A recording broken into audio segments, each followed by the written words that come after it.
সে ছিল চমৎকার এক সুন্দরী তরুণী। নিয়তির ভুলেই যেন তার এক কেরানি পরিবারের জন্ম হয়েছে।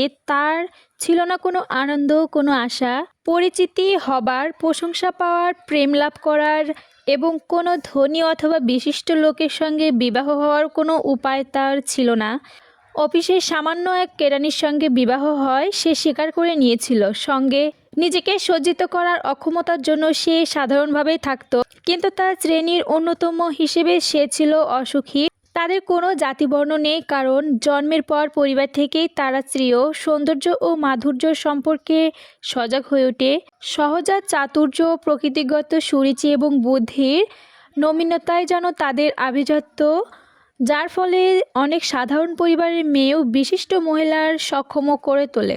সর্বদা তার মনে দুঃখ। তার ধারণা যত সব সুরুচিপূর্ণ ও বিলাসিতার বস্তু আছে সেগুলির জন্যই তার জন্ম হয়েছে। তার বাসকক্ষে দারিদ্র, হতদরিদ্র দেওয়াল, জীর্ণ চেয়ার এবং বিবর্ণ জিনিসপত্রের জন্য সে ব্যথিত হতো। তার মতো অবস্থান অন্য কোনো মেয়ের এসব জিনিসও যদি লক্ষ্য করতো না, সে এতেও দুঃখিত ও ক্রুদ্ধ হতো। যে খর্বকার ব্রেন এবং সাধারণ ঘরটি তৈরি করেছিল, তাকে দেখলে তার মনে বেদনা ভরা দুঃখ আর বেপরোয়া সব স্বপ্ন জেগে উঠত। সে ভাবত তার থাকবে প্রাচ্যচিত্র শোভিত উচ্চ ব্রোঞ্জ এবং আলোকমণ্ডিত পার্শ্বকক্ষ, আর থাকবে দুজন বেশ মোটাসোটা গৃহভৃত্য। তারা খাটো পায়জামা পরে যেই বড় আরামদায়ক দুটি গরম করার যন্ত্র থেকে বিক্ষিপ্ত ভারী হওয়ার নির্দালু হয়ে উঠেছে, তাতে ঘুমিয়ে পড়ে থাকবে। সে কামনাও করে একটি বৈঠকখানা, পুরনো রেশমি পর্দা যেখানে ঝুলবে, থাকবে তাতে বিভিন্ন চমৎকার আসবাব, যার উপর শোভা পাবে অমূল্য সব প্রাচীর কৌতূহল উদ্দীপক সামগ্রী, যেসব পরিচিতি ও অনাকাঙ্ক্ষিত পুরুষ সব মেয়েদের কাম্য।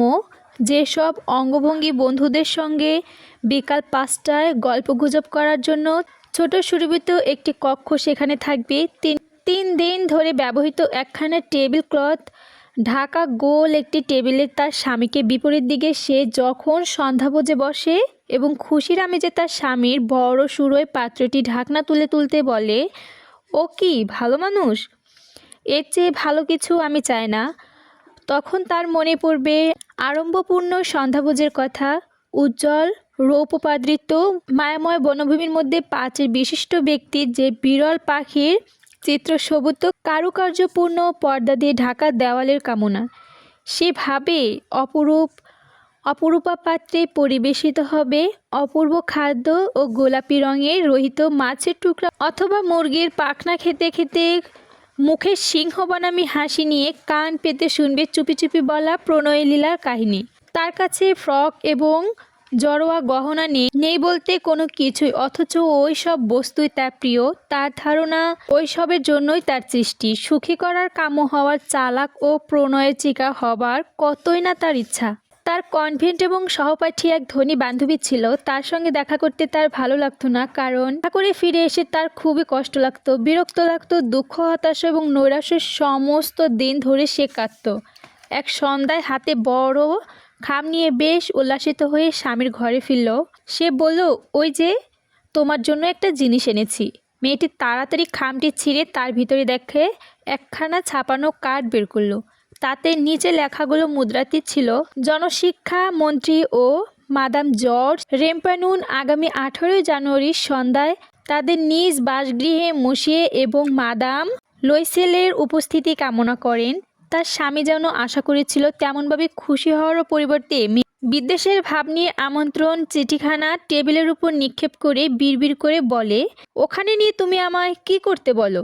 কিন্তু লক্ষ্মীটি, আমি ভেবেছিলাম এতে তুমি খুশি হবে, তুমি বাইরে কখনো যাও না, তাই এই চমৎকার একটি সুযোগ, এটা জোগাড় করতে আমাকে অনেক কষ্ট করতে হয়েছে। সবাই একখানা চায়, কিন্তু খুব বেছে বেছে দেওয়া হচ্ছে, কর্মচারীদের বেশি দেওয়া হয়নি।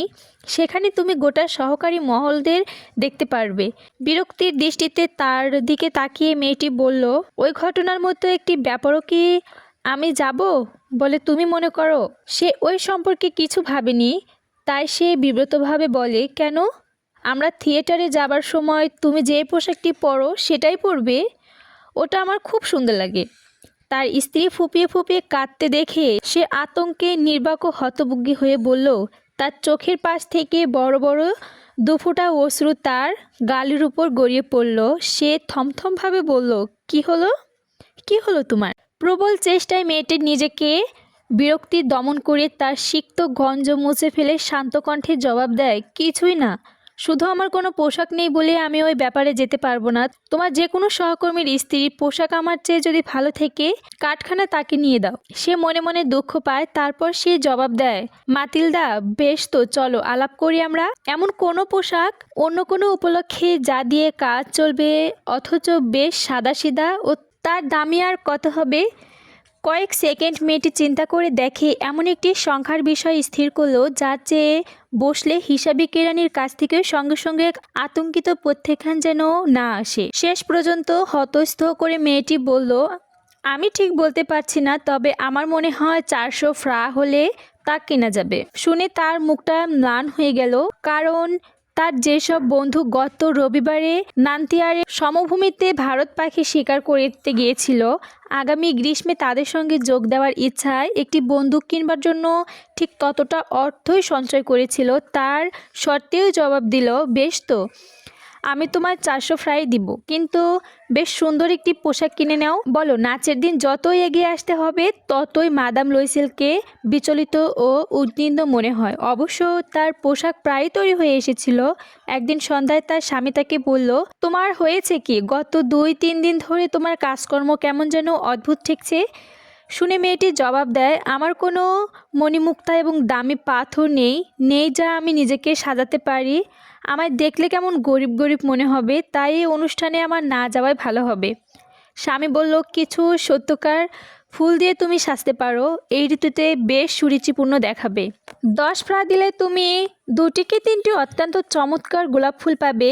মেয়েটি ওই কথায় আশ্চর্য হলো না। সে জবাব বলল, না, ধনী মেয়েদের মাঝখানে পোশাকের ওই পরিচ্ছদে ওই রকম খেল দেখানোর মতো আর বেশি কিছু অপমানজনক নেই।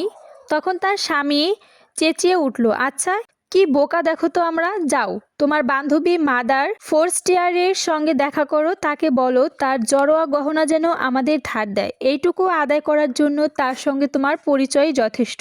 সে আনন্দ ধ্বনি করে উঠল। তারপর সে বলল, সত্যি তো? এটা তো আমি ভাবিনি। পরদিন সে তার বান্ধবীর বাড়িতে গিয়ে তার দুঃখের কাহিনী বলল। মাদার ফোর্স্টিয়ার তার কাচের দরজা লাগানো গোপন কক্ষে গিয়ে বড় একটি জড়োয়া গহনা বক্স বের করে এনে তা খুলে বলল, ভাই, যা ইচ্ছা এখান থেকে নিয়ে নাও। সে প্রথমে দেখলো কয়েকটি কঙ্কল এবং একটি মুক্তার মালা ও মণিমুক্তা খচিত চমৎকার কারুকার্য ভরা একটি সোনার ভিনিসার ভ্রুশ। আয়নার সামনে গিয়ে সে নিজের জড়োয়া গহনাগুলো পরে দেখে আর ইতস্ত করে, কিন্তু এগুলো নেওয়ার সিদ্ধান্ত করতে সেরে যেতে পারে না। তারপর সে জিজ্ঞেস করে, আর কিছু নেই তোমার? কেন, আছে, তোমার যা পছন্দ তুমি সেটাই বেছে নাও। হঠাৎ সে কালো স্যাটিনের একটি বাক্সে দেখলো অপরূপ ছাপাখানা একটি হীরার হার। অদম্য কামনায় তার বুক দূর দূর করে। সেটা তুলে নিতে গিয়ে তার হাত কাঁপে। সে তার পোশাকের উপর দিয়ে সেই হারটি গলায় তুলে নেয় এবং সেগুলো দেখে বিহ্বল হয়ে ওঠে। তারপর উদ্বেগ ভরা ইতস্তভাবে সে জিজ্ঞেস করলো, তুমি ওইখানে আমায় ধার দেবে? শুধু এটা? কেন দেব না, নিশ্চয়ই দেব।